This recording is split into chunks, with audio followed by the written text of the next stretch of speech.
Buenas tardes. Aunque nada más tenemos 10 participantes, hoy tenemos que cubrir mucho material. Entonces, pues vamos a tener que empezar. Muchas gracias por los que están asistiendo y que llegaron a tiempo, temprano. Bienvenidos a la segunda sesión del webinar ABCs de fitopatología. Este programa está también patrocinado por la Universidad de California, Alianza de Viveros y Floricultura. Mi nombre es María de la Fuente, y soy asesora agrícola aquí en el Condado de Monterrey, y trabajo en cierta parte con los invernaderos y los viveros. Entonces, acuérdense cómo dividimos nuestros temas para las sesiones. Hoy, que es el 19 de febrero, que es la segunda sesión, vamos a ver en más detalle enfermedades causadas por los patógenos, especialmente enfocándonos en síntomas y signos de cómo podemos ayudarnos a identificarlas. Y para el último concluir con la última sesión, un poco más como estrategias de manejo y cómo prevención, etcétera, etcétera. Entonces vamos a ver, aunque nomás tengo 11 gentes, vamos a empezar con la pregunta. Esta se trata de recapitular un poco nuestro seminario de web anterior y hablar sobre los aspectos introductorios de la fitopatología y las enfermedades de las plantas. Entonces, si me pueden indicar cuáles son los elementos fundamentales necesarios para que ocurra una enfermedad en las plantas. Y tenemos las opciones como excesiva presencia de hongos no comestibles, falta de luz solar e iluminación, virus presentes en el medio ambiente, hospederas susceptibles, patógenos virulentos y un medio ambiente conducivo, mal sistema de riego y calidad del agua. Y ahora sí, por favor, elijan. Y no veo que nadie haya elegido. Una persona, bien, una persona, dos. Vamos, vamos, muchachos, muchachas, no sean tímidos. Solamente tenemos al 50%, bueno, un poquito más ya, el 60% de la gente que está participando votando. Y la respuesta correcta es D. Y déjenme decirles por qué. Puede que haya excesiva presencia de hongos no comestibles y puede que haya falta de luz solar e iluminación.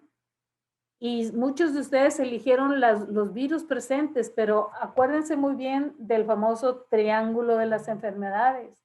Se necesita, sí, puede estar el virus presente en el medio ambiente, pero si no hay cultivo, si no hay planta, entonces no se va a presentar la enfermedad. Entonces se necesita que haya hospederos y que además sean susceptibles. Luego, que el patógeno sea capaz de ocasionar la enfermedad y que haya un medio ambiente que le favorezca más al patógeno que a la planta. Muy bien, gracias.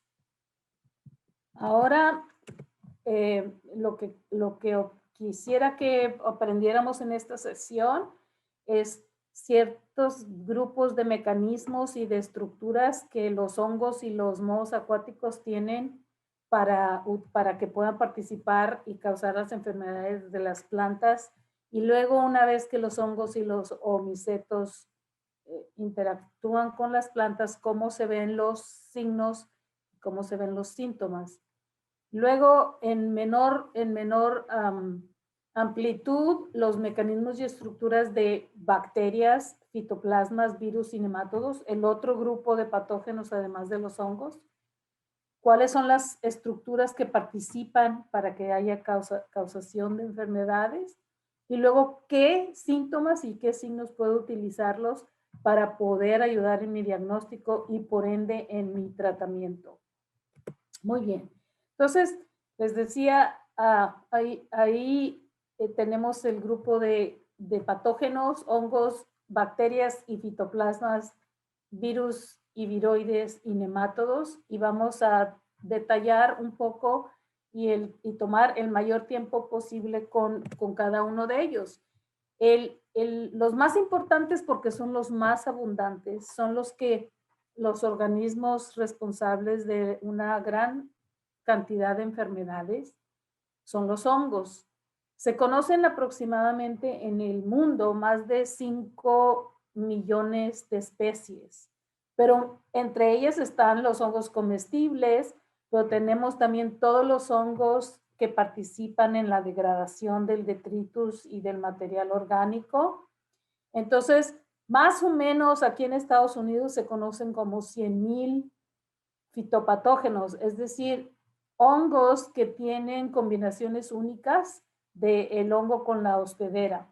Entonces, si comparan 100,000 contra 5.1 millones, pues son la minoría más baja son los fitopatógenos. Sin embargo, dentro de los patógenos, comparado con bacterias, comparado con virus, comparado con nemátodos, son los patógenos más abundantes. Los hongos tienen una estructura básica que se llama hifa. Esa hifa se combina con otras y en conjunto, al conjunto se le denomina micelio. Y esto, por ejemplo, es un signo, es decir, aquí ya de adentro de la planta está brotando hacia afuera el micelio, que lo podemos ver a simple vista. Esto sería un síntoma en el cual no observamos nada más que el daño de la planta y luego eventualmente se puede ver el signo. Algunas ocasiones no se puede ver tan fácilmente, entonces lo que hacemos es en el laboratorio ponemos un pedacito de tejido en una caja de Petri con un medio de cultivo y ahí ya empieza a crecer o a desarrollarse el micelio del hongo que nos ayuda o nos da la guía o la pauta para poderlo distinguir. Este es un problema muy típico de Sclerotinia sclerotiorum. Este es una planta de petunia, pero igual se ve en el resto de las plantas, es muy agresivo. Estos hongos se diseminan y van y infectan plantas sanas porque producen muchos tipos de esporas. Muchas esporas son producto de reproducción sexual, es decir, que hay recombinación genética, un macho y una hembra, entonces generan diferentes tipos u hongos con diferente tipo de contenido genético, mientras que también producen esporas asexuales que dan origen a clones, es decir, al hongo idéntico al hongo que le dio origen.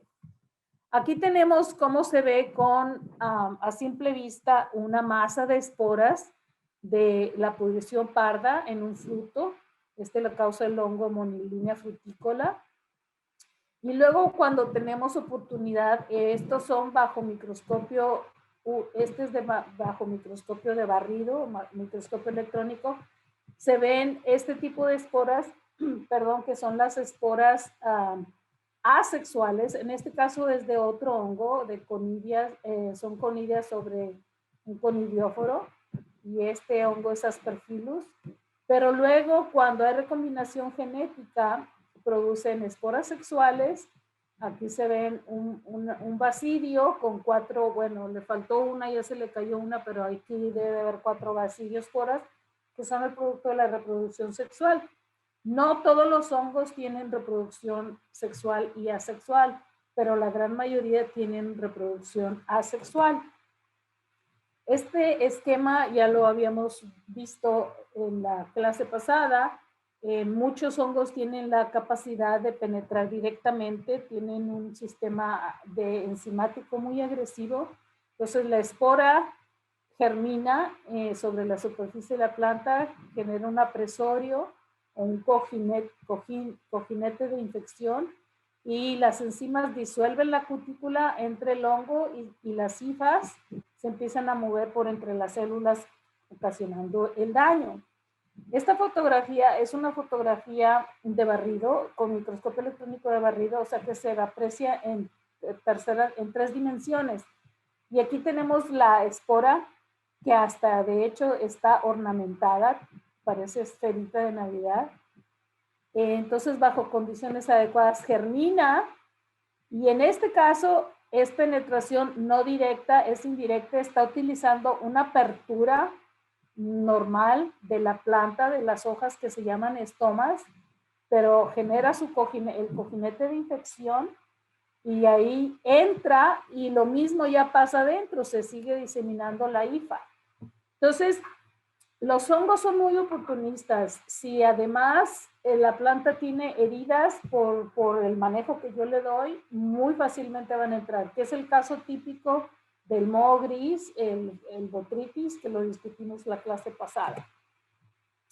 En muchos casos es muy fácil ver el síntoma porque los hongos causan también esta marchitez vascular, pero para asegurarnos de que esta es una marchitez vascular causada por un hongo, es mucho mejor hacer un corte transversal en el tallo, y entonces al hacer el corte transversal un poquito diagonal, no totalmente transverso, se puede ver que hay una decoloración o manchas en los tejidos de conducción.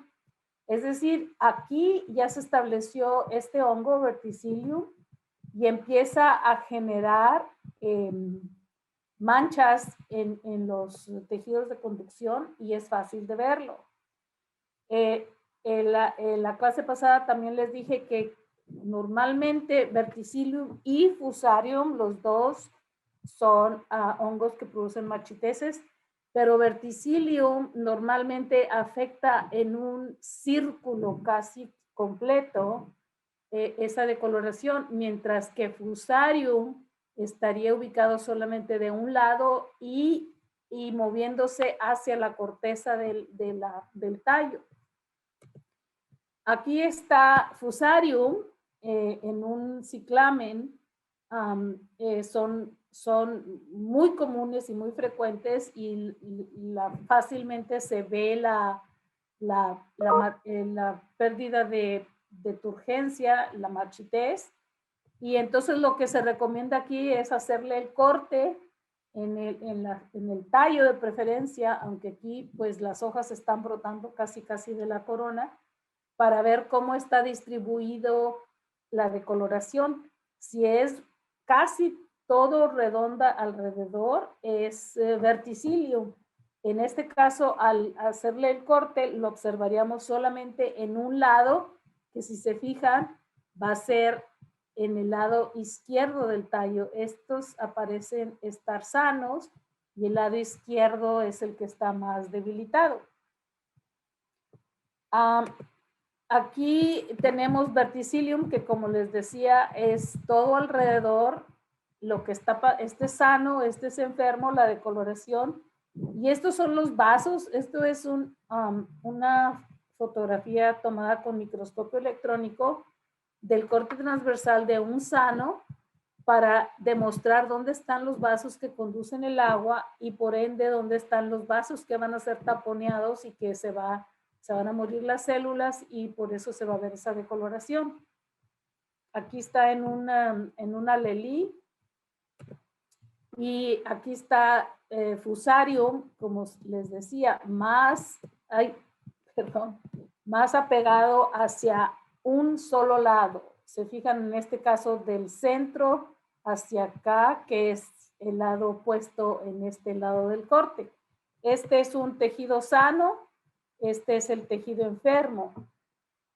El fusarium prefiere suelos y aire caliente y se disemina también por el agua. Entonces, no nada más hay que cuidar el manejo del agua por Phytophthora y por Pythium, sino también por fusarium y verticillium. Luego el problema que tenemos con fusarium es que genera también esporas, que son esporas de resistencia, y estas se quedan en reposo y pueden sobrevivir durante años en el suelo.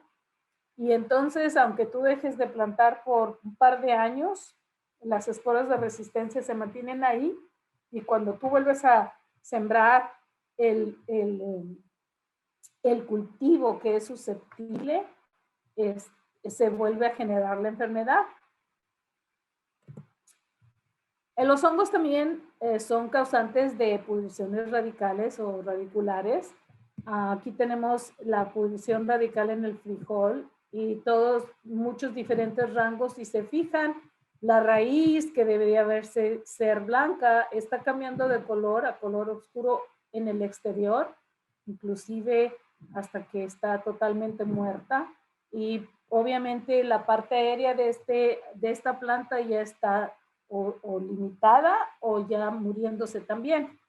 Y aquí tenemos muy similar el síntoma con Pythium, aunque Pythium no es por sí mismo un hongo, sino un omiceto o moho acuático. Aquí se ve cómo está una planta sana y cómo el hongo empieza a podrir la raíz y inclusive sigue subiendo por la corona para producir una pudrición en el lirio asiático. Los mohos acuáticos, como les mencioné, el Pythium, tenemos dos géneros muy importantes, Pythium y Phytophthora. Pythium, aquí está plantas o cepellones que al sacarlos de la maceta se aprecia correctamente que la raíz blanca, perfectamente desarrollada, cubriendo toda la superficie que sería la superficie de exposición de esa maceta, mientras que la planta que está afectada ni siquiera se ve las raíces, porque ya están muertas. Cuando mueren, recuerden, se ponen necróticas, que significa negras, entonces ya no las puedo ver. Aquí está el ejemplo que también ya habíamos visto de pudrición radical en alfalfa por Phytophthora. Y aunque aquí abajo dice que sanas y enfermas, son todas enfermas. Ahí cuando reciban ¿cómo se dice? La presentación, recuerden que ese es un pequeño error que no pudimos corregir a tiempo. El secamiento, ahogadera o dumping off, y aquí es muy bien tomarlo para que vean el tamaño comparativo. Esta es una celda muy pequeña y un plug, ¿verdad? Muy pequeño. Estas son plantulitas que están sanas. Esta ya está totalmente muerta. Y esta es una planta relativamente sana contra otra planta bastante más enferma. Y la secamiento, ahogadera o dumping off es muy prevalente, sobre todo cuando no tenemos buen manejo del agua, y puede ser causado por hongos como Pythium y Phytophthora, que son mohos acuáticos, pero también por otros hongos como Fusarium, Rhizoctonia, Coletotrichum, causan secamiento, ahogadera o dumping off. Luego los hongos también ocasionan manchas foliares. Eso es fácil de identificar porque se ve la mancha en la hoja. Son manchas de hojas. Entonces aquí tenemos, por ejemplo, la mancha normalmente empieza con una clorosis, es decir, se rompe la clorofila y la planta empieza a mostrar colores amarillentos hasta que eventualmente se muere parte de ese tejido. E inclusive después de que se pone la necrosis, se puede caer ese tejido muerto y genera síntomas que se conocen como tiro de escopeta, porque por ahí ya el hongo ya mató ese pedacito de tejido y ya se cayó, se desprendió de la hoja. En otras ocasiones no es tan obvio encontrarte la mancha tan delimitada, la mancha clorótica, sino que inmediatamente se ve la mancha necrótica y inclusive se empieza a necrosar en grandes cantidades hasta que se muere. Se muere toda la hoja y luego toda la hoja puede caer. Aquí es un hongo llamado Entomosporium. Y la manera como se mencionan o como se denominan los hongos, las bacterias y los nematodos, es con lo que se conoce como el nombre científico, que es un género y una especie dados por un autor en latín y normalmente se escriben ya sea subrayados o en itálicas. Yo prefiero usar itálicas, entonces aquí está identificado como un hongo que es Entomosporium. Aquí, por ejemplo, esta mancha foliar no la tenemos todavía identificada. Está sobre el hongo asociado o el nombre de ningún hongo. Se sabe que es un hongo, pero no se sabe todavía cuál es. Aquí tenemos Entomosporium, el mismo que causaba en el peral siempre verde, cómo causa la mancha en una rafiolepsis. Este es el lado del haz, o sea, la parte superior de la hoja, y este es cómo se ve en el embés de las hojas. Aquí son bastante más angulares las manchas. Y aquí es como se ve otra mancha foliar en un alcatraz. Este hongo es Filosticta y cuando no se conoce bien la especie, se pone SP, que significa especie. Entomosporium especie y Filosticta especie. Los hongos, como se acuerdan, también podrían causar cancro, sobre todo si la planta que estamos produciendo es leñosa o semileñosa. Entonces, si ustedes hacen un corte transversal, vamos a suponer aquí, así es como se vería afectado el tejido, o sea, el hongo se empieza a mover hacia adentro de la leña y ocasiona este tipo de síntomas que se conocen, como cancros. Luego tenemos, este es en una vid, aquí tenemos el cancro en un almendro y como les dije, en muchas ocasiones se puede ver una cierta, las resinas del árbol empiezan a sudarse o a salir y se pueden apreciar. En este caso es el cancro del sicomoro, de Ceratocystis imbriata, y al hacerle un raspado al cancro, a esta parte del cancro, se puede apreciar que hay mucha decoloración en la madera. Aquí está mucho más parda que aquí, pero este ya es también tejido muy dañado.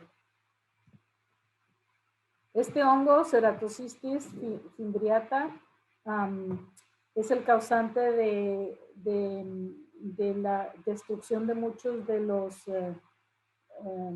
sicomoros en el este de Estados Unidos. Los hongos también producen pudrición o decaimiento de frutos. En este caso, este es una antragnosis en el fruto de la naranja y se ve que está pues podrido, ¿verdad? Digamos, el fruto. Y aquí tenemos la pudrición en el racimo de las uvas por el moho gris, que causa muchos problemas en la agricultura. Si se fijan, no están todas las uvitas dañadas, pero eso hace que este racimo no sea vendible, o sea, no se puede vender.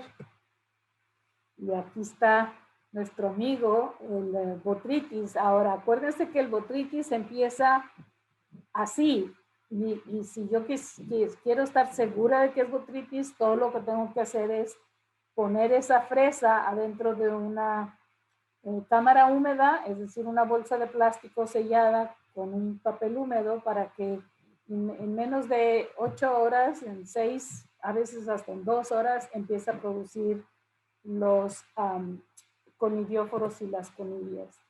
Aquí está otro efecto del moho gris en otra planta. Esta es una calceolaria o capachito y ocasiona la pudrición en la corona. Ya para cuando me doy cuenta, pues ya tal vez esta planta está invendible.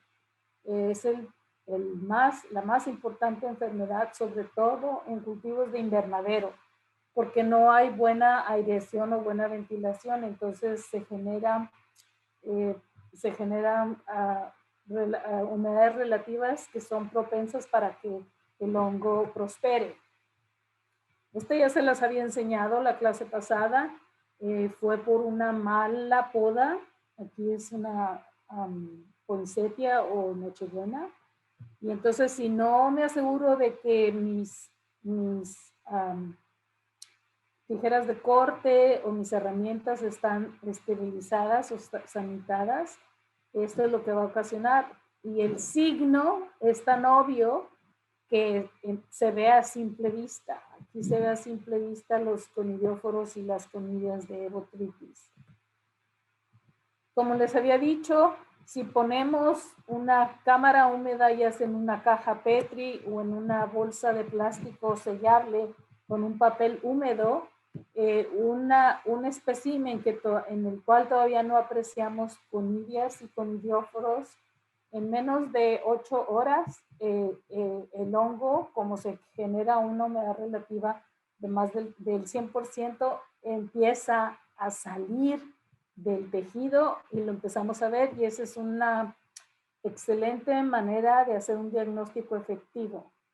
Siempre cuando anden haciendo sus monitoreos, asegúrense de cargar con varias bolsas de Ziploc con un papel húmedo o un papel filtro, un papel toallero con el que usamos para secarnos las manos, húmedo adentro, y así poner los especímenes. La fresa que les enseñé hace varias transparencias, esa la pueden meter directamente o cortar y meter en la parte dañada, y en 2 horas van a tener hacia afuera el moho gris, y así ya identifican que es un problema.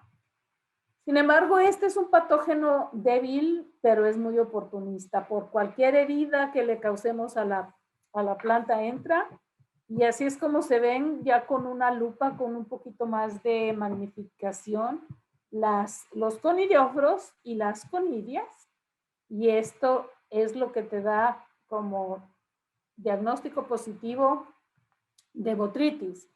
Ahora, es bien canijo porque, fíjense, sobrevive de 28, o sea, fresco, bien fresco, a 90 grados Fahrenheit.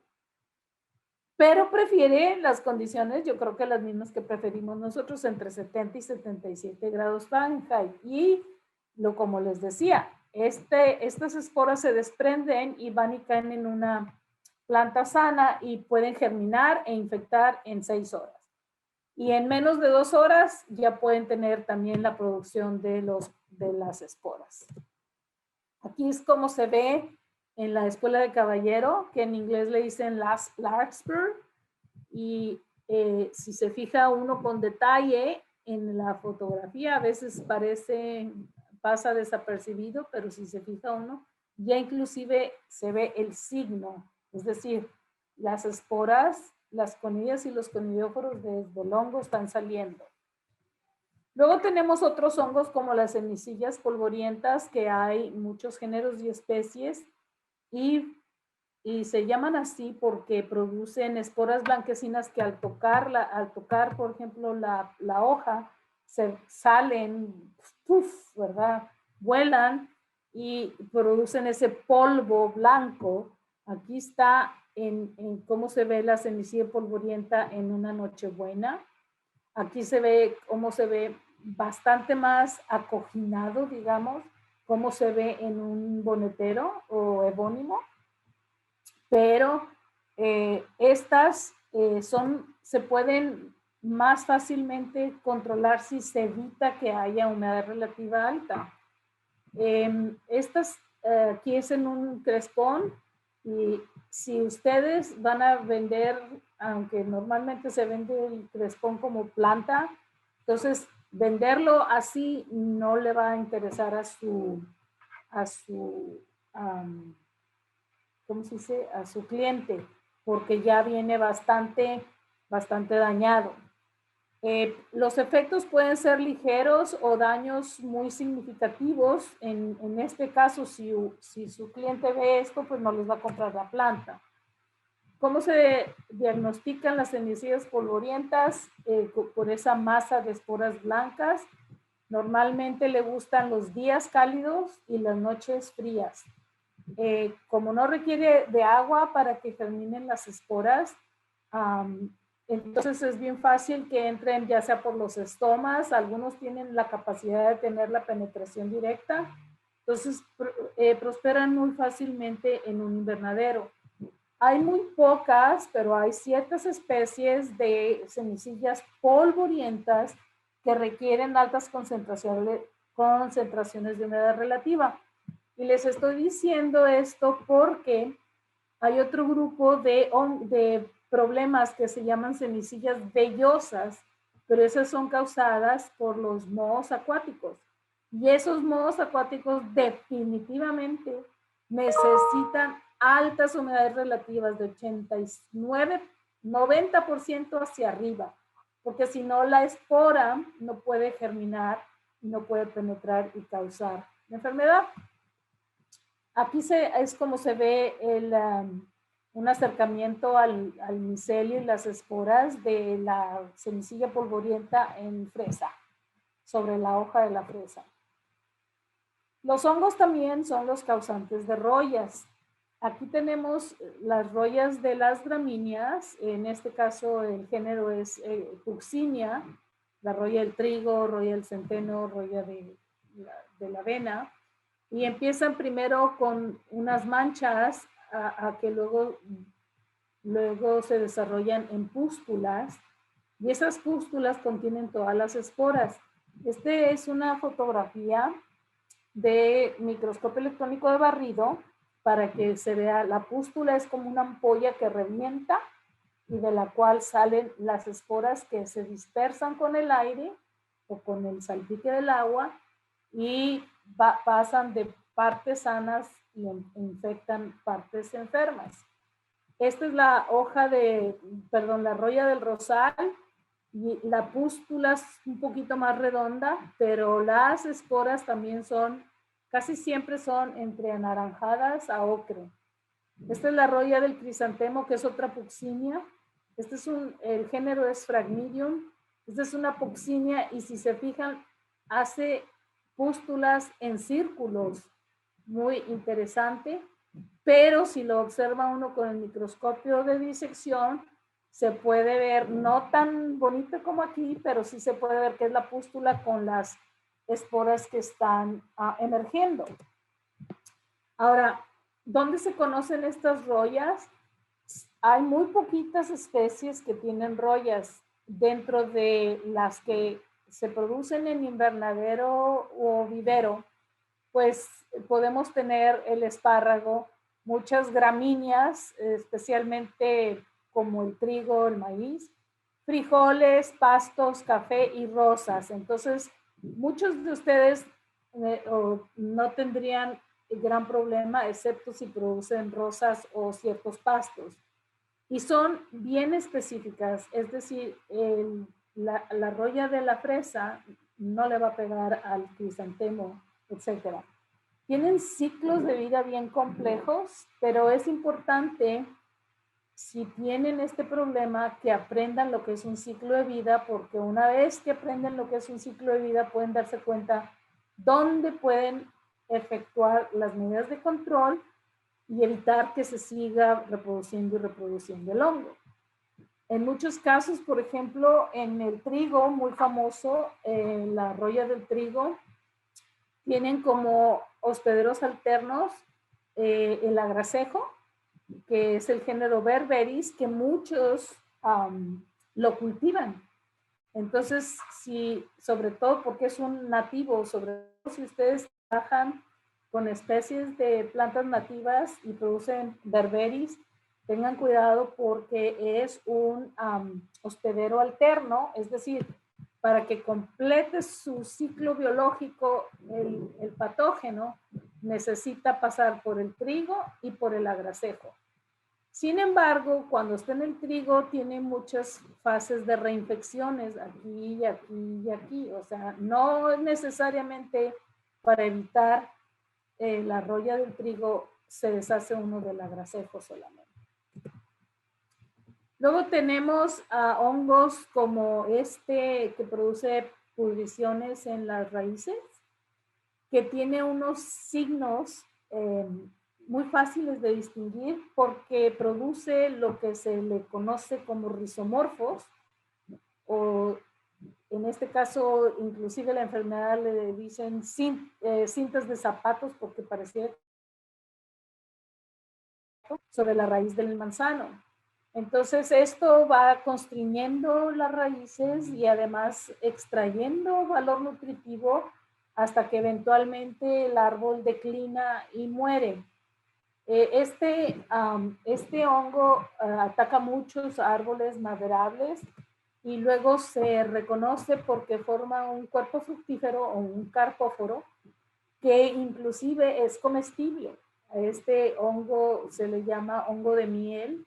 A veces es un poquito más anaranjado que es entre anaranjado y café, pero al remover la corteza del árbol se ve cómo está creciendo el micelio al remover la corteza externa por entre la madera, y eso es otro signo. A veces no tenemos que ver esto, sino simplemente cortándoles, cortando, o el rizomorfo. A veces vemos el rizomorfo, pero si no lo vemos, entonces cortándole un poquito a la corteza para revelar si hay este tipo de crecimiento debajo.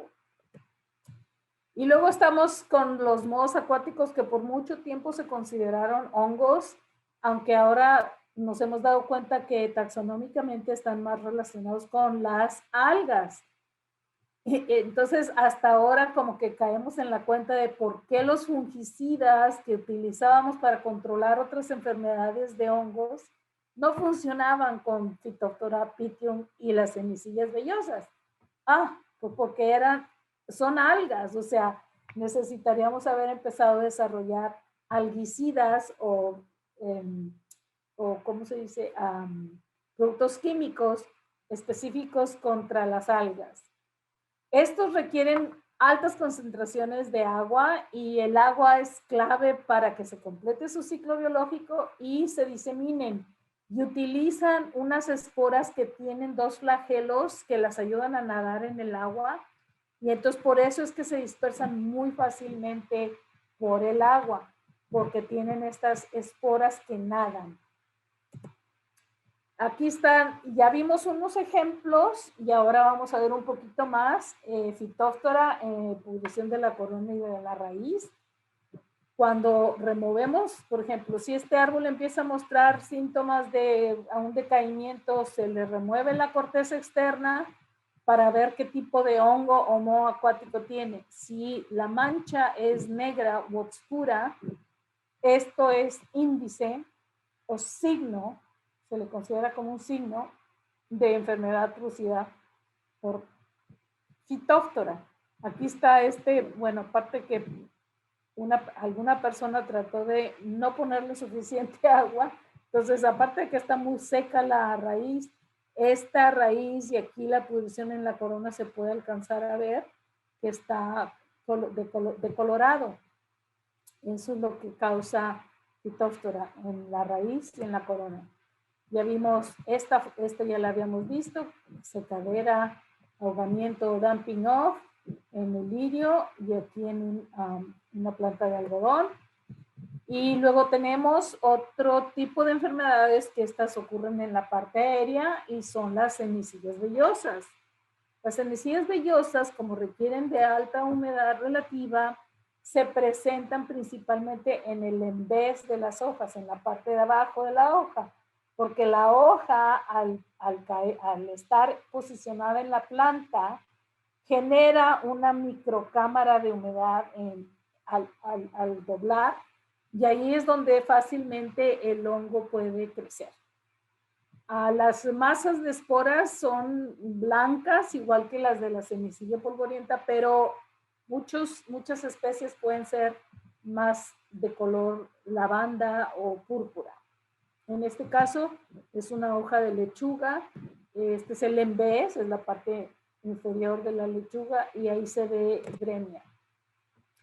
Aquí empieza a notarse porque en la parte del haz, cuando el hongo ya está creciendo en el embés, se ven primero áreas amarillas o cloróticas y que luego se pueden tornar necróticas o morirse. Prefiere temperaturas entre 40 y 60 para el crecimiento, es decir, prefiere temperaturas relativamente bajas, pero humedades relativas del 90%. Entonces les dije, en esto sí hay que poner atención porque normalmente uno se suponía, si tengo humedades relativas altas y tengo problema de cenicilla, es una cenicilla vellosa. Pero recuerden que hay ciertas especies de cenicillas polvorientas que también prefieren y requieren humedades relativas altas. Entonces, no hay que voltear y ver con una lupa o con un microscopio de disección para poder determinar si es una cenicilla vellosa o es una cenicilla polvorienta. Cuando es una vellosa, las esporas también normalmente se encuentran en el embés, mientras que si es polvorienta puede ser en el haz o en el embés. Ok, vamos a ver qué tan bien me están siguiendo. Aquí está la pregunta número 2. ¿Cuáles de los siguientes son signos de una enfermedad causada por hongos en las plantas? Hifas, clorosis, manchas foliares, tizones, conidióforos, conidios esclerosos rizomorfos, champiñones, pudriciones de raíz, rollas, cenicillas vellosas y polvorientas. Entonces, de la lista en A, B, C, D o E, ¿cuáles son signos de una enfermedad causada por hongos? Esta persona que ya contestó, la contestó bien. Estas personas que están contestando no la están contestando bien. Bueno, ya más de la mitad contestó. I think you selected the wrong one, Julia. The one that la que debería de haber estado anaranjada es B. B. Esta es la respuesta correcta. Aquí IFAS es un signo, pero clorosis y manchas foliares, clorosis es un síntoma, manchas foliares y tizones son nombres de enfermedades, estos no son signos. Aquí una persona seleccionó cenicillas vellosas y polvorientas, esos son el nombre de las enfermedades.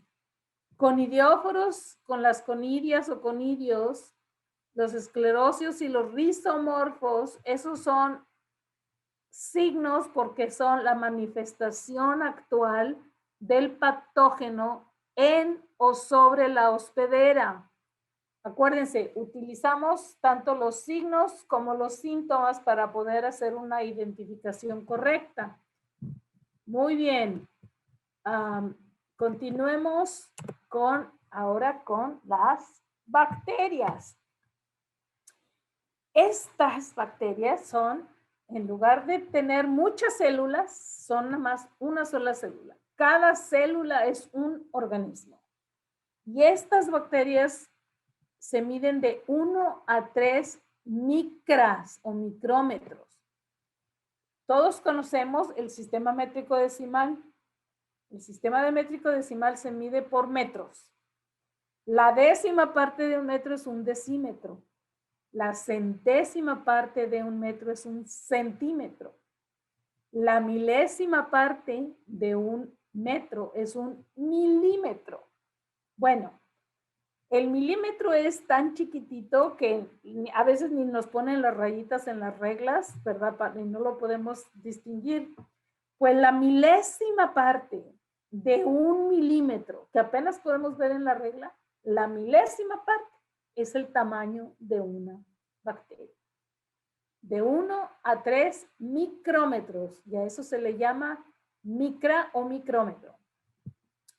Las bacterias en general tienen diferentes formas, pero las bacterias fitopatógenas, es decir, las bacterias que atacan a las plantas, son todas en forma de bacilo, es decir, no son redondas, sino más bien alargadas o tienen esta forma. Y algunas pueden tener o no colitas con las que nadan, igual que las zoosporas de las semillas vellosas. A estas se les llama flagelos. Estos flagelos, muchas bacterias las pueden tener todo alrededor del cuerpo. Esta bacteria la tiene específicamente en uno de los polos.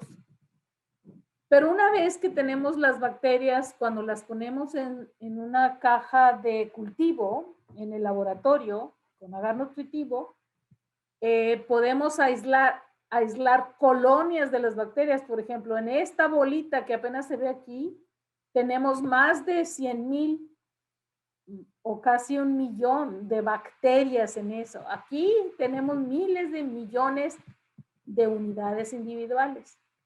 Pero como yo no tengo o no tenemos microscopios electrónicos, que esta es una fotografía de microscopio electrónico, la manera más frecuente de utilizarlas para verlas es, uno, buscando los signos, como se acuerdan la clase pasada de los famosos exudados, o haciendo un cultivo en el laboratorio donde puedo ver cómo crecen.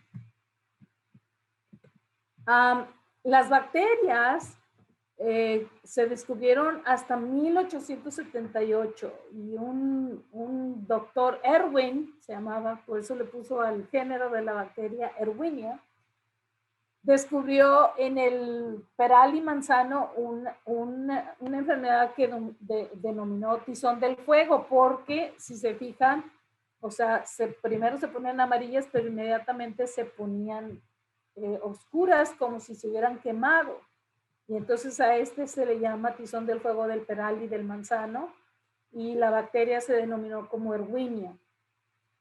Ahora se conocen más de aproximadamente 180, 190 bacterias fitopatógenas, pero pertenecen a 6 o 7 géneros y penetran, todas las bacterias penetran por heridas, estomas e hidátodos, que son las aperturas naturales.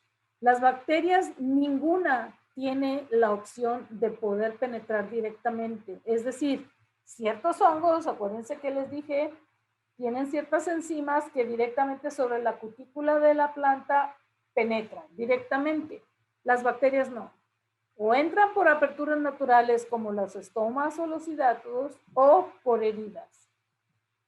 Este es un síntoma muy común, en este caso en un tollón, que se le llama síntoma del cayado del pastor, porque se pone como si fuera un bastoncito. Es el síntoma que nos ayuda a distinguir que es el tizón del fuego. Pero además de que atacan la parte aérea en el follaje, pueden ocasionar manchas y pueden ocasionar manchas en los frutos. Acuérdense que esta mancha, cuando está recién hecha, cuando es nueva, si la vemos contra el sol, se ve aguanosa, transparente. Eso es porque es muy acuosa, y eso es una buena manera de identificar si es bacteria. O si ya la pesqué cuando está ya así media seca, entonces esa hoja la pongo en mi cámara húmeda, en mi Ziploc, con el papel húmedo, y si pasan 24 horas y no salió el hongo, es que era una bacteria. Entonces hay muchos mecanismos que podemos utilizar sin necesidad de llevar las muestras al laboratorio para poder, igual, no sabemos si esta es una mancha de fruto por hongo o por bacteria, pues pongámosla en una cámara húmeda, a ver si sale conidias y conidióforos, es que era hongo, y si no, es que era bacteria. Aquí está la Erwinia en una planta, no en un árbol, pero igual, ¿verdad? Se empieza a bloquear el sistema vascular, y entonces hay cierta marchitez, y aquí está afectando a un tomate.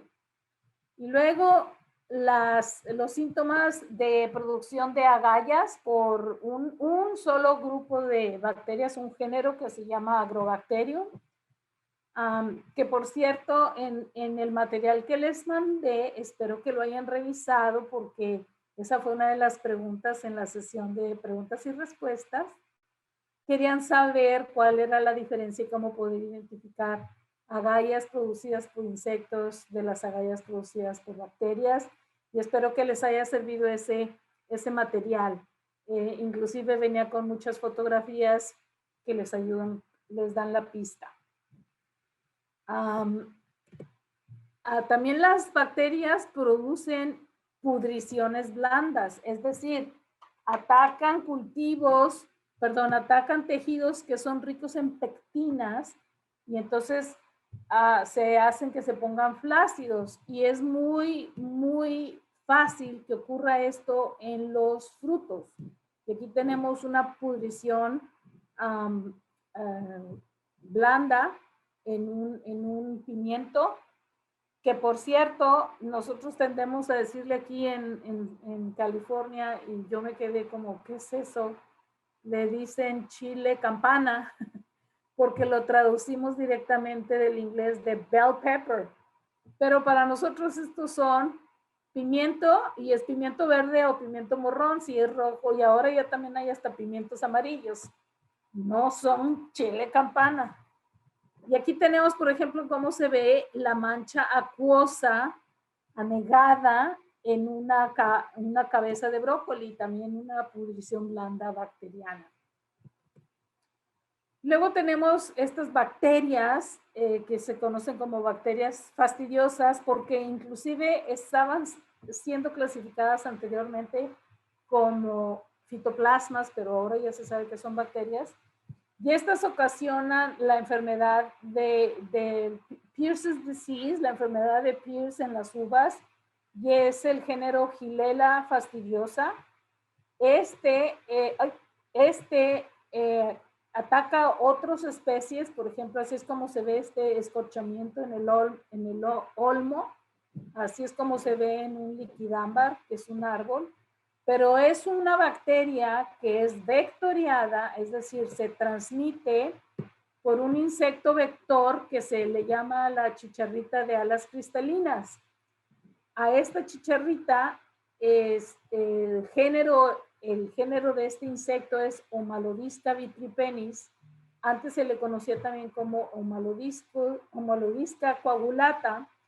Es una chicharrita muy agresiva que vuela grandes cantidades. Este es un adulto, y este es una ninfa.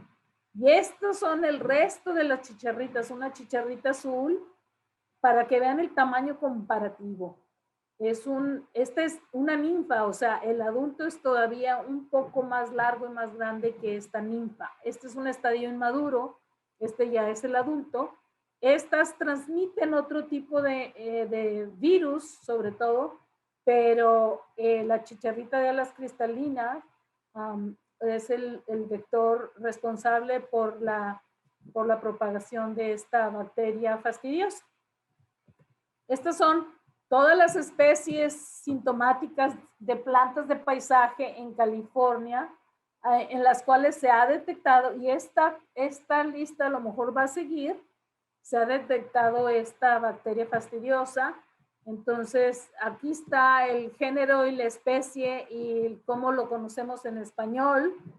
Muchos de ustedes a lo mejor ni lo conocen en español, pero si les doy el género y la especie, lo pueden reconocer por su nombre en inglés. A este en inglés le dicen ginkgo, el crespón pues le dice crepe myrtle, etcétera, etcétera, etcétera.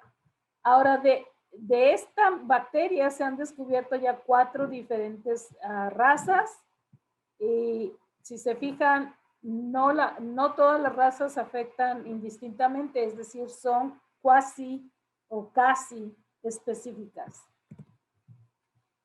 Luego, más chiquitas que las bacterias, si se acuerdan en aquella transparencia que les mostré en la clase pasada, el tamaño comparativo de todos los bichos estos contra una célula de la planta. Los citoplasmas son muy parecidos a bacterias, pero no tienen pared celular, entonces son más chiquitos, producen muchas enfermedades y la gran mayoría también están siendo vectoriadas por chicharritas de algunos cílidos. Otro grupo de insectos. Aquí está el amarillamiento del áster en la escuela de caballero. Si se fijan, no está creciendo homogéneamente esta brote floral. También ocasionan enrollamiento y amarillamiento de las hojas del durazno. Y luego, más chiquitas todavía que los fitoplasmas, tenemos a los virus. Si las bacterias se miden en la milésima parte de una micra, los virus se miden en la millonésima parte de esa micra. O sea, ni para qué decirles de qué tamaño son, porque no se ven, nunca los he visto, porque yo no tengo microscopio electrónico, pero tienen muchas formas.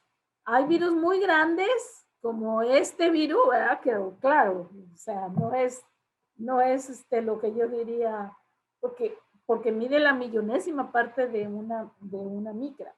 Pero tenemos, a ver, déjenme ver si puedo mover esto tantito. Tenemos virus como el virus del mosaico del tabaco, que fue uno de los primeros que se descubrió, es en forma de varilla. Lo chistoso de como no son seres vivos, no tienen género y especie, como el resto de los seres vivos. Son raros. Tienen material genético, ya sea ADN o de ADN o RNA, es decir, en inglés es DNA o RNA. Y aquí están. Son bien poquitos los virus que tienen ADN. Casi todos los demás virus de las plantas tienen ARN. O este es ácido deoxirribonucleico y este es ácido ribonucleico. Entonces, que por cierto, era lo que discutía con ustedes la clase pasada, que en medicina humana ha sido siempre muy difícil encontrar vacunas contra virus que sean virus de ácido ribonucleico, como estos. Y por eso es un milagrazo que contra el COVID-19, el COVID-19, que es un virus RNA, encontraron la vacuna tan rápido. Gracias a Dios. Anyways, entonces hay más de 1000 virus de plantas. No se sabe exactamente cuántos más, pero se podría estimar que cuando menos el número es el doble. Cada uno además con diferentes cepas, y como les decía, los nombraron curiosamente, como no hay género y especie, por la mezcla del primer hospedero en donde se encontró y el síntoma. De tal manera que el virus del mosaico del tabaco, por su sigla, y en inglés aparte, o sea, en inglés se llama Tobacco, ay Dios, ¿dónde está aquí está. Tobacco Mosaic Virus. Entonces se llama Tobamovirus. Tobamovirus. ¿Qué es este? El Tobamovirus. Luego tenemos, por ejemplo, este que es el virus de la mancha y la marchitez del tomate. Entonces, pero se llama Tospovirus. Tospovirus. Y así sucesivamente, ¿verdad? Cada virus se ha nombrado por la primera hospedera en donde se encontró y el síntoma que produce. Aquí tenemos una fotografía de microscopio electrónico para enseñarle cómo algunos virus son varillas, otros virus como este se parece un poquito más al coronavirus, sí, ¿verdad? Redondito luego con su coronita. Este es el virus del mosaico del pepino y este es el virus del tobamovirus, el virus del mosaico del tabaco. Tienen ADN o ARN y lo que hacen es que el virus no es nada más que esa cintilla de material genético, ADN o ARN, rodeados de una cubierta protectora que es proteína. Entonces el virus lo que hace es entra en la célula, inyecta su material genético y ese material genético, utilizando las proteínas de la planta, lo hace para que vuelva a seguir produciendo más virus. Por eso es que raras veces los virus matan a sus hospederos porque tienen que seguir transmitiendo. Aunque en animales y humanos se han encontrado virus que son tan agresivos que matan, como en el caso ahora de nuestro coronavirus. Estos virus requieren, son patógenos o patógenos obligados, es decir, requieren células vivas. Nunca los vas a ver en el aire, nunca los vas a cachar en el aire, pero sí pueden ser vectoriados, es decir, un insecto los puede adquirir al alimentarse de una planta enferma y luego volar a una planta sana e inyectarlo cuando trata de alimentarse de esa otra planta. Entonces, los virus pueden entrar a través de heridas o vía vectores y los vectores más importantes son los insectos, pero a mí me gusta insistir con ustedes que trabajan en viveros, sobre todo en invernaderos, porque los humanos somos los que más, aún que los insectos, vectoriamos los virus. Por eso no debemos, de fumar nunca en nuestras operaciones de producción. Primeramente, porque los virus, sobre todo el virus del mosaico del tabaco, ataca muchas plantas. Entonces, cuando usted está fumando un cigarro, el virus no se muere al quemarse la ceniza. Y la ceniza, al caer sobre una planta, puede hacer que el virus entre por las aperturas naturales o por heridas y entonces ocasionar problemas. Es muy raro que ahora los dejen fumar adentro de los invernaderos o de los viveros, pero muchas veces nuestros propios métodos de propagación no limpiamos nuestros instrumentos de podas o no sumergimos los esquejes en un desinfectante antes de propagar, etcétera, etcétera. Entonces, por eso es que a veces somos nosotros los más peligrosos. Aquí les estoy enseñando la foto de un áfido alado, aquí de una larva de un thrips, y aquí los adultos de las mosquitas blancas son los insectos que más comúnmente vectorian los virus.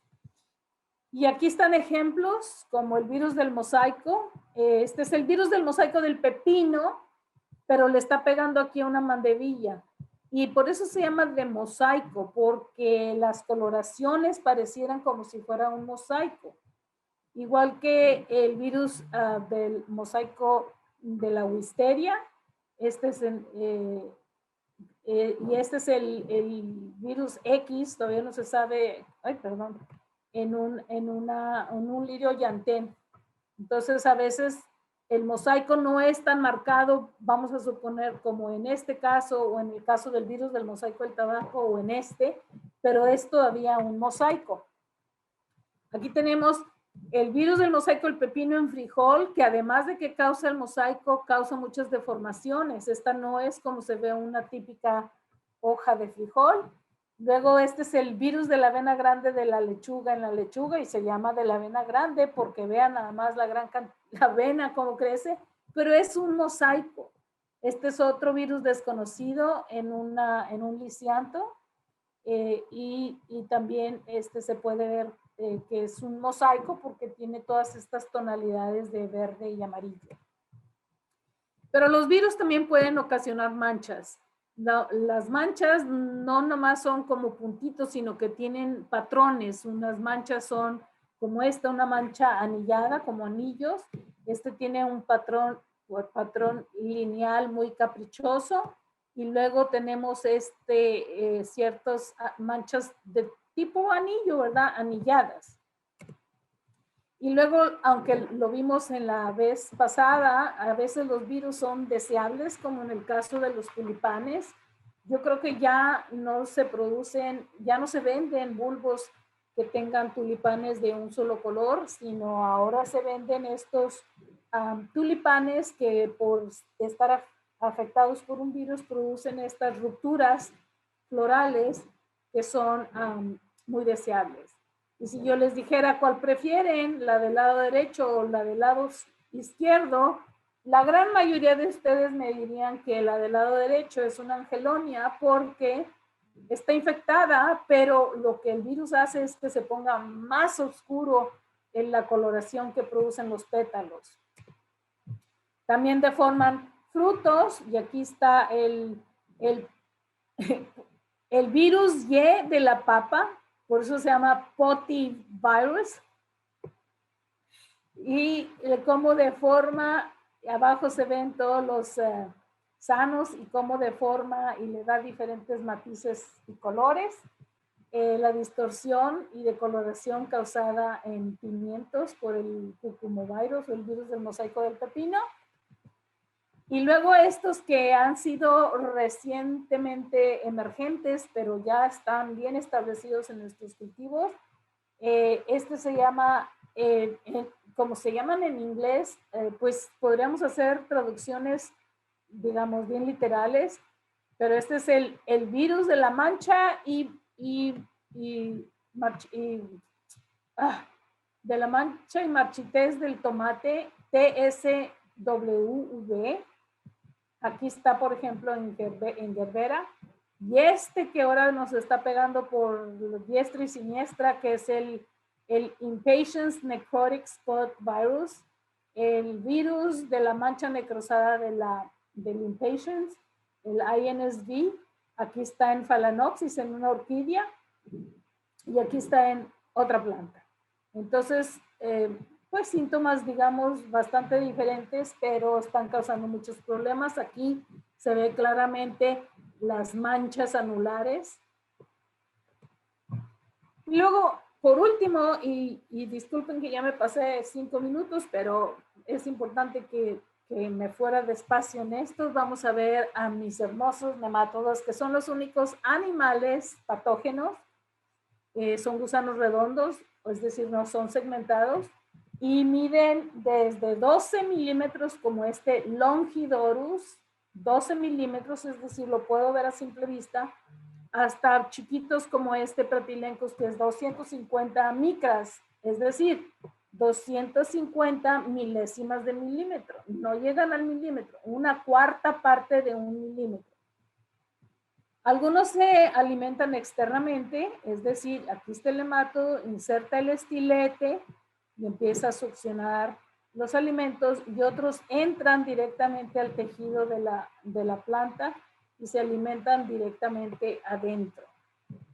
Algunas hembras, sobre todo de dos géneros, del género Melodogine y del género Heterodera, se engloban antes de poner sus huevecillos, y entonces vemos las hembras deformes.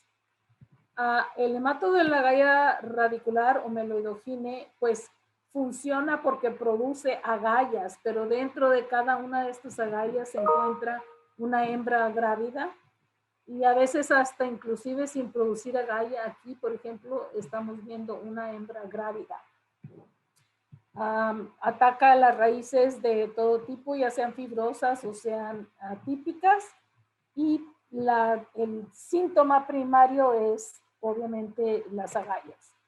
Luego tenemos nemátodos que son capaces de atacar las partes aéreas de las plantas, como Aphelencoides en crisantemo, y entran por los estomas a las hojas y producen primero mancha y luego muerte necrosada, y está lleno de nemátodos.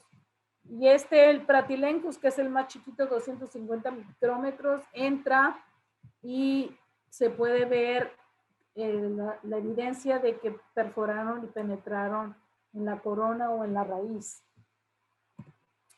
Ok, vamos a la pregunta de la encuesta número 3. ¿Cuáles son los patógenos más comunes en las enfermedades de las plantas en Estados Unidos? ¿Hongos o micetos, bacterias, fitoplasmas, virus o nemátodos? Muy bien, sí me estaban poniendo atención. La gran mayoría de los que respondieron, porque no respondieron todos, dijeron hongos. Y recuerden que tenemos más o menos 100,000, si no es que un poquito más, de combinaciones específicas de planta-hongo, mientras que solo tenemos, cuando mucho, 2,000 de virus. A bacterias es bastante menos todavía, igual con los fitoplasmas y los nemátodos. Quiere decir que sí estaban poniendo atención. Vamos a repasar. Sí vimos y entendimos que hay ciertos mecanismos y ciertas estructuras que los hongos y los mohos acuáticos pueden usar.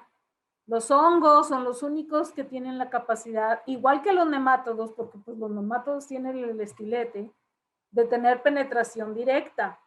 Pero bacterias, fitoplasmas bacterias, fitoplasmas y virus no tienen la capacidad de entrar directamente.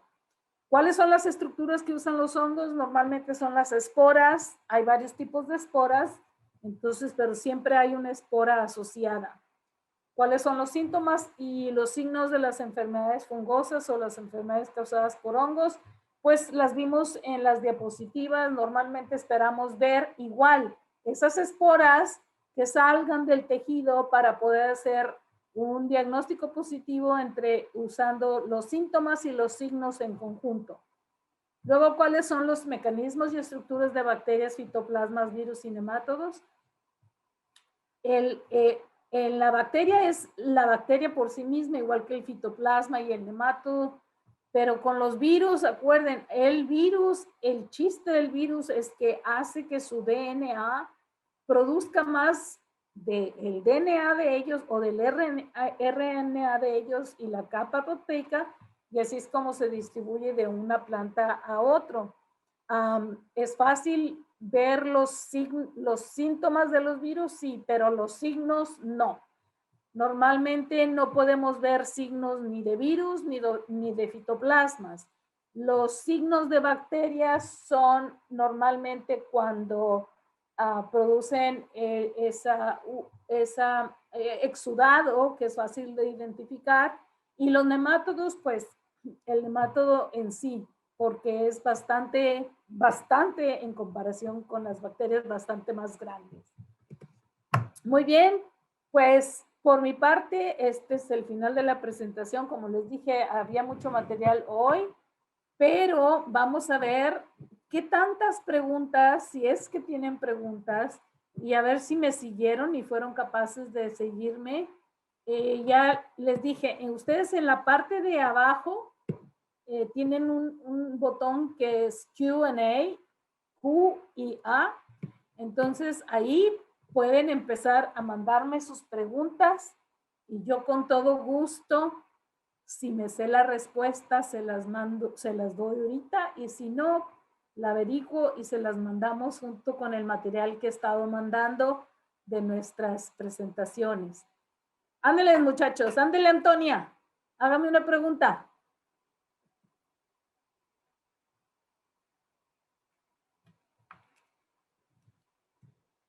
Ok, aquí dice que hay una pregunta de Juan Galindo. ¿Cuáles podrían ser los agentes químicos para combatir omiceto? Ya se me adelantó, Juan. Le dije que control, lo vamos a ver hasta la próxima.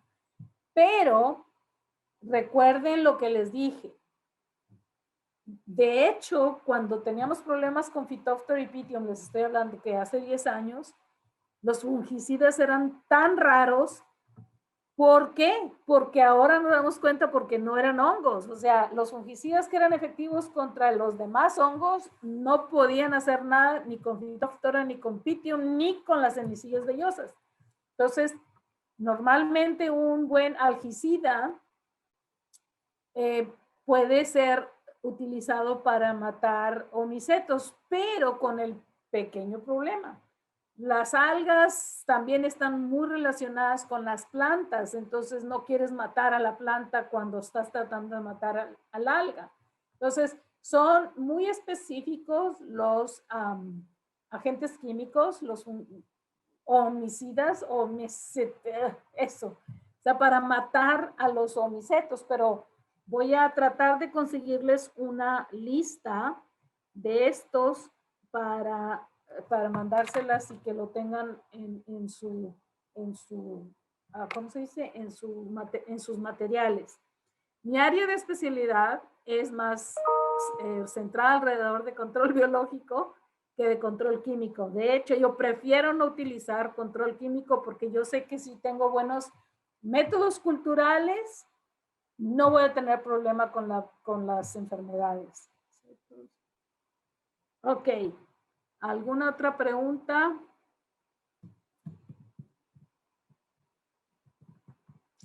Vamos, muchachos. Vamos, muchachas. Ya le dije a Antonia, ándele. Ya que tiene mi teléfono.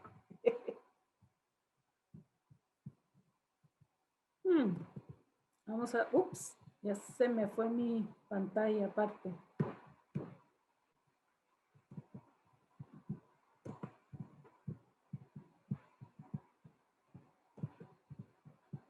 Parece que no quieren, muchachos. Vamos a ver si me ponen acá en questions and answers.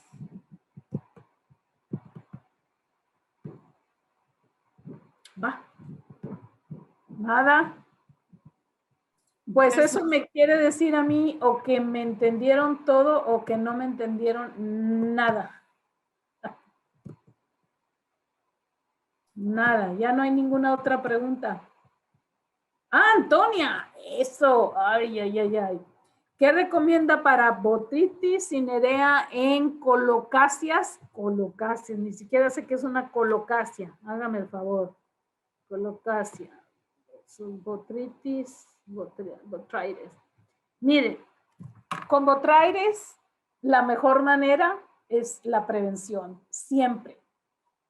Es bueno siempre, por ejemplo, hacer aplicaciones, no aplicaciones, sino sanitación de no nada más de las macetas donde estoy produciendo las colocáceas, pero si tenemos invernadero, asegurarnos de que eventualmente limpiamos con alcohol y con cloralex o cloro, las mesas de trabajo, las mesas donde están las plantas, pero cuando estamos trabajando con moviendo plantas, asegurarnos de que no haya heridas, que es muy difícil. O sea, si estoy moviéndola de un lugar a otro y dos hojas, dos plantas se rozan, pues a veces hasta quebramos la hojita de una de ellas.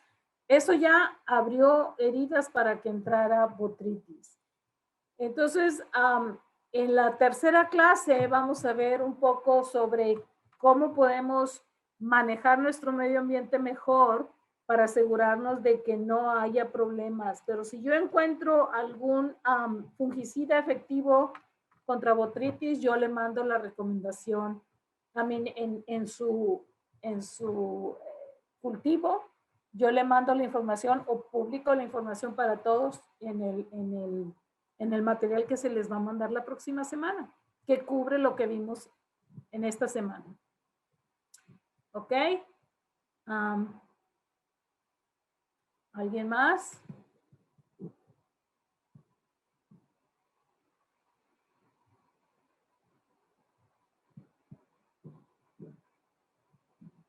¿Nada? Pues, como no veo ningún aventurero que se haya aventado hacer más preguntas. Yo creo que entonces les doy infinitamente las gracias. Al final, ya ven, ahí está mi correo electrónico. Por si alguien quiere hacerme preguntas específicas, vía correo electrónico, ME de la Fuente. Aquí hay otra. Eso, otra. Sí me gusta. Se avienten. Dolores. ¿Qué aplicar para controlar un virus en el cultivo de chile? ¿Qué virus y qué chile? Virus en Chile. Ok. Ahora, acuérdense que aquí estamos cubriendo enfermedades que afectan, como quien dice, a la plántula de chile. Pero si usted vende esa plántula y trasplanta en el campo la plantulita y sigue teniendo problemas con virus, ese es otro tipo de control porque ya es en el campo. Yo como trabajo también con chile en el campo, tengo mucha información sobre ese tipo de viricidas o de materiales para controlar virus en Chile. Entonces, se los voy a mandar también por materiales que ponga, pero si usted controla los insectos que están afectando su chile, ya no tiene que aplicar viricidas. Los viricidas son muy difíciles de que sean eficaces. Entonces, controlando los insectos y teniendo un buen método cultural es como se logra controlar los virus en Chile. Muy bien, ya llevamos 3 tareas que me dejaron a mí. Ok, ¿algo más? Aquí tengo otra. Dice Antonia, eso Antonia, sí me gusta. Recomendaciones para prevenir la Phytophthora ramorum. ¡Wow! Agua. Acuérdese, todos estos son mohos acuáticos, mientras es mejor dar riegos bien ligeritos más seguido que un riego pesado, porque si la planta y el sistema donde está la raíz no tiene suficiente agua, Phytophthora ramorum no le va a hacer nada. Ahora, no he podido encontrar artículos de Phytophthora ramorum, digamos, en español, pero voy a volver a hacer la lucha. En el manual que les mandé un manual específico sobre mejores prácticas de manejo contra Phytophthora ramorum. Se los mandé la semana pasada. Ahí viene la respuesta, inclusive considerando qué tipo de cultivo tiene usted. Si usted me puede decir cuál, ¿cómo se dice? ¿Cuál cultivo en específico tiene usted problemas con Phytophthora ramorum? Yo le mando más información. Aquí hay otra. Muy bien. Maria, there is one in the chat box as well. Ay, thank you, Julie. Hola, María. Siempre un gusto de poder saludarte. ¿Quién eres? Edgar Ramírez, mi amigo. Una pregunta. ¿El Pythium también lo podemos distinguir si al tratar de pelar la raíz que un solo filamento? Eso es lo que me han comentado. Gracias. No. Déjenme darles un truco muy fácil para poder distinguir Pythium, digamos, de Phytophthora. Si tú dentro de la maceta o junto a tus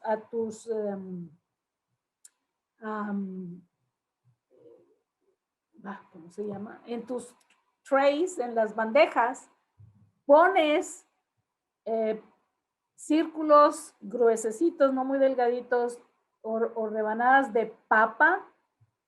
La papa inmediatamente captura al Pythium, inmediatamente.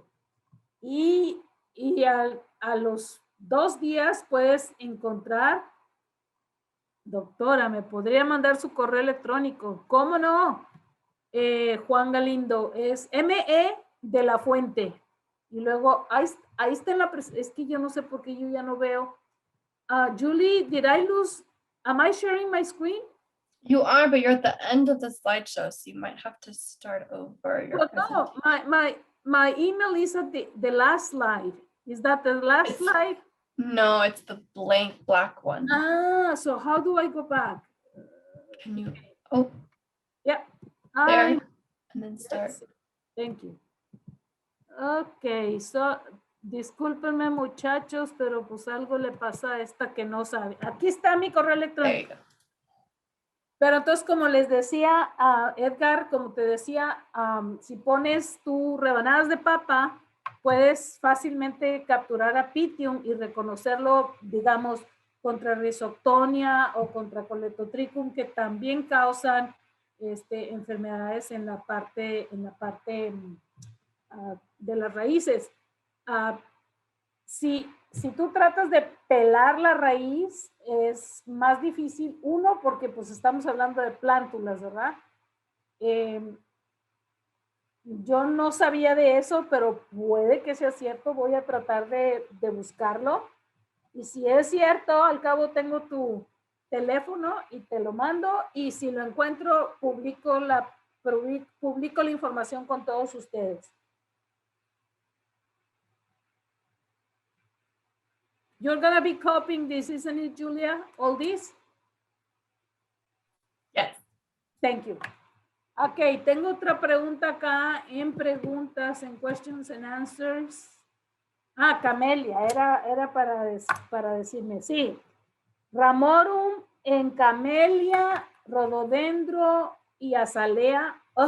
Es dolor de cabeza. Pero yo te voy a encontrar información a Ramorum en camelia y te la mando, Antonio.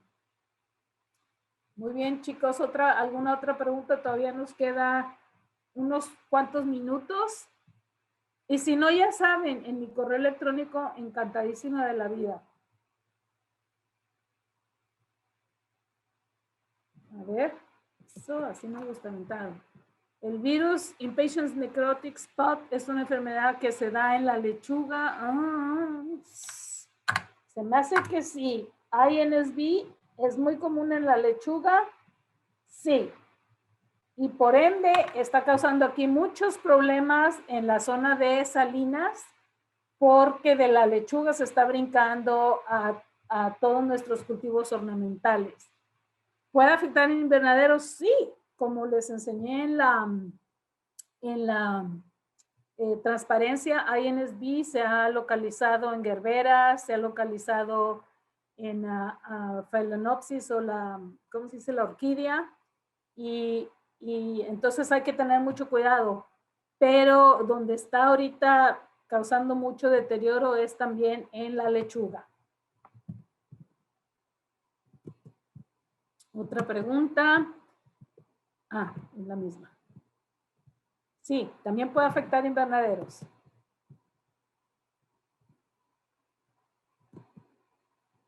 A ver.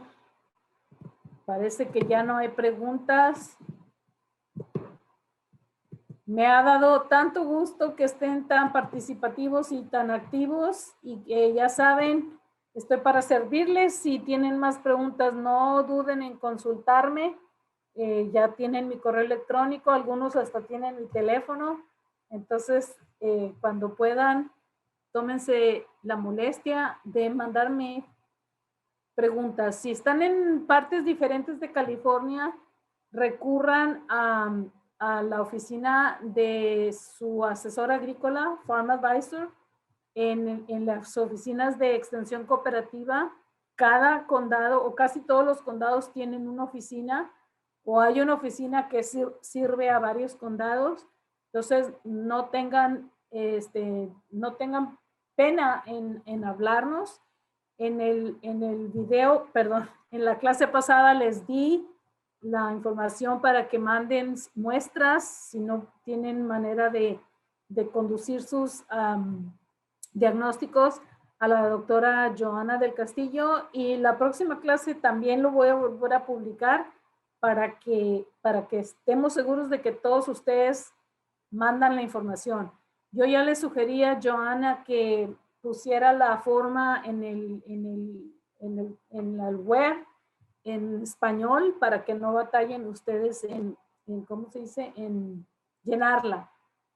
Pero, pues, si ya no hay preguntas, parece que ya no hay, no saben el gusto que me ha dado que los ve involucrados y que hayan hecho preguntas. Repasen los apuntes cuando les lleguen para que la próxima clase tengan menos problema en seguirme. Yo sé que fue muchísimo material ahora, pero no había manera de dividirlo de otra forma. Entonces, por mi parte, les doy las gracias. Denle un aplauso a Julia por su ayuda, que ha sido instrumental. Y los veo el próximo viernes, con favor de Dios. Que tengan un excelente fin de semana. Gracias.